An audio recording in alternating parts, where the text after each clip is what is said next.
Let's take a look at this question. Also, I'm going to do this, well, there is no long or short way here. Let's take a look at it.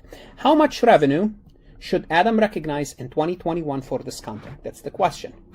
Adam Manufacturing agrees to manufacture bumper cars for Dorney Parks.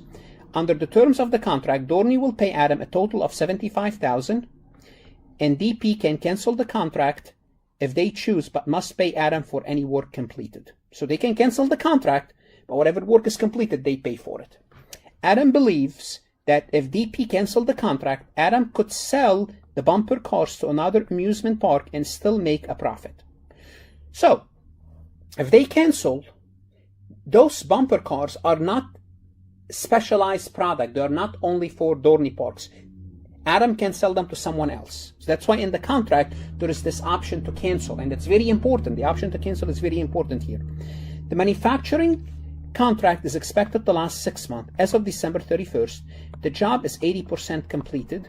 How much revenue should Adam recognize in 2021 for this contract? So the question is, how much should Adam recognize?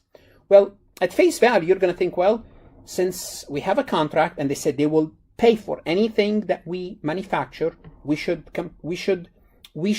recognize 80% of the contract. In other words, 80% of 75,000. And I'm assuming it's this answer here. Let me double check just to make sure this is, because they have to be very careful here. So if I take, let's see, let me get my calculator here, 75,000 times 0.8, it's, yeah, that's 60,000. Actually, you should have made 60,000. It doesn't matter. So, should you recognize 60,000? Let's make this answer 60,000 for the purpose of illustration, and the answer is no. Why? Remember, Dorney Parks can cancel. Although we completed 80%, we did not complete everything, they can cancel, and they don't have to pay for the remaining of the contract. Okay? So we cannot recognize 80%. What do we have to do here?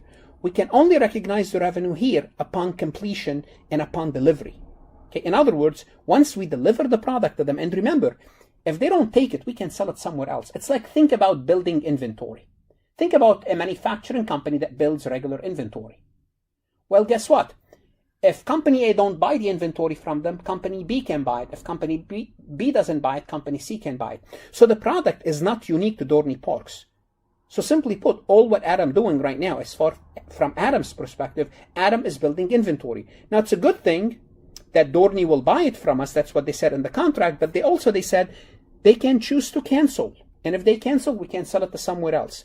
Therefore, how much revenue we can recognize? None, zero, because we did not even complete any work done, any work yet, let alone completed. And if it's completed, they will buy it from us, anything that we completed, but we did not complete anything. Okay? And remember, there's an alternative use. So if they don't buy it, we can sell it to someone else. Therefore, the answer is zero. Again, you don't even have to do this computation. Once you know that there is an alternative use, it means, guess what?